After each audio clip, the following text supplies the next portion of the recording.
Syabab, banyak sekali peristiwa penting yang terjadi di sekitar kita. Dan semua peristiwa ini mengarah ke satu hal, yaitu di bulan-bulan yang akan mendatang akan terjadi peristiwa lain yang jauh lebih besar.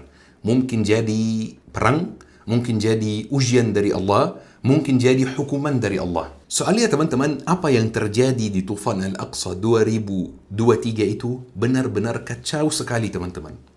Mujahidin dilawan oleh satu dunia, oleh satu bumi. Gaza dibiarkan begitu saja dibantai sendirian teman-teman, tidak ditolong sama sekali. Dan bahkan banyak aktivis Suriah Palestina, khususnya Suriah, yang mulai tertipu dengan langkah-langkah salah. Dan ujung-ujungnya mereka berada di barisan kebatilan. Teman-teman, bahasa Arab adalah alat yang bisa membantu kita untuk mendalami agama Islam dan lebih khusyuk dalam ibadah kita. Makanya kalau antum masih pemula dan mau belajar bahasa Arab, ana sangat merekomendasikan Syabab Belajar Akademi. Banyak perpecahan antara umat Islam, banyak yang membid'ahkan, banyak yang mengkafirkan. Orang jujur ditekan dan urusannya dipersulit semuanya teman-teman. Kalau antum merasa bahwa apa yang terjadi di sekitar kita itu biasa, maka ini kurang tepat teman-teman. Kita harus hati-hati dan waspada. Makanya teman-teman, ana siapkan beberapa nasihat dari saudara, bukan dari ustaz. Sebenarnya nasihat ini buat diri ana sendiri dan buat teman-teman juga. Nasihat-nasihat sebelum malhamah. Nasihat supaya kita termasuk orang yang selamat. Dengarkan, renungkan, dan praktikkan teman-teman. Nasihat pertama teman-teman adalah waspada terhadap murka Allah subhanahu wa ta'ala.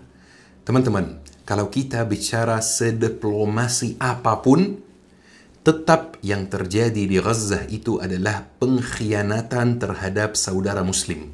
Apa yang terjadi dari negara Arab terhadap Gaza itu seperti Mesir, Saudi, dan lain-lain, itu murni pengkhianatan. Mau bicara diplomasi, mau pakai kata-kata lain, mau membolak-balikkan fakta, ini pengkhianatan yang jelas. Jangan sampai karena kita di sosmed melihat beberapa aktivis Suriah atau Palestina yang mulai lembut terhadap kezaliman karena kebetulan Suriah lagi dekat dengan Saudi. Jangan sampai kita mengikuti jalan ini dan mempercantik nama pengkhianat. Perhatikan saja teman-teman pidato terakhir Abu Ubaidah ketika dia mengatakan, kami akan menuntut kalian di hadapan Allah subhanahu wa ta'ala. Bayangkan saja kita dihisab, kemudian kita didatangi oleh Abu Ubaidah menuntut kita satu-satu di hadapan Allah subhanahu wa ta'ala. Dan wallahi teman-teman, pengkhianatan tersebut tidak akan lewat begitu saja tanpa hukuman dari Allah subhanahu wa ta'ala terhadap orang-orang yang mengkhianati. Ada satu hadis dari Rasulullah sallallahu alaihi wasallam, ana merinding ketika membacanya.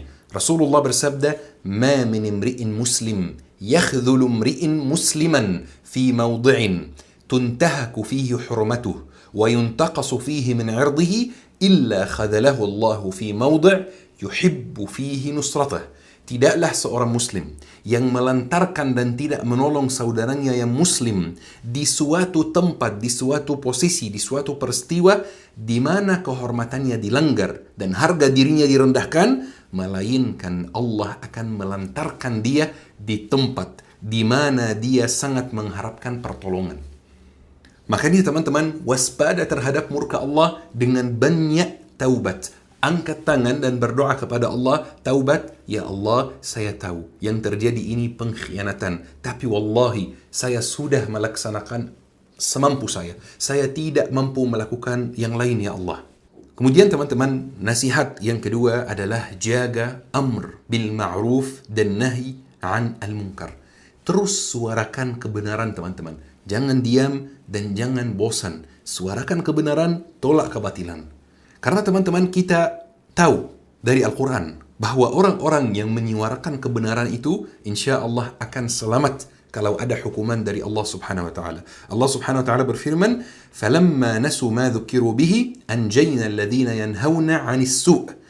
Ketika mereka melupakan apa yang diperintahkan kepada mereka, kami selamatkan orang-orang yang melarang dari perbuatan buruk. Hari ini, waktu ini, hari-hari ini teman-teman, kita tidak boleh diam. Zaman ini adalah waktu terbaik supaya kita punya peran. Karena wallahi teman-teman, kita sudah masuk fase akhir zaman yang tidak biasa sama sekali.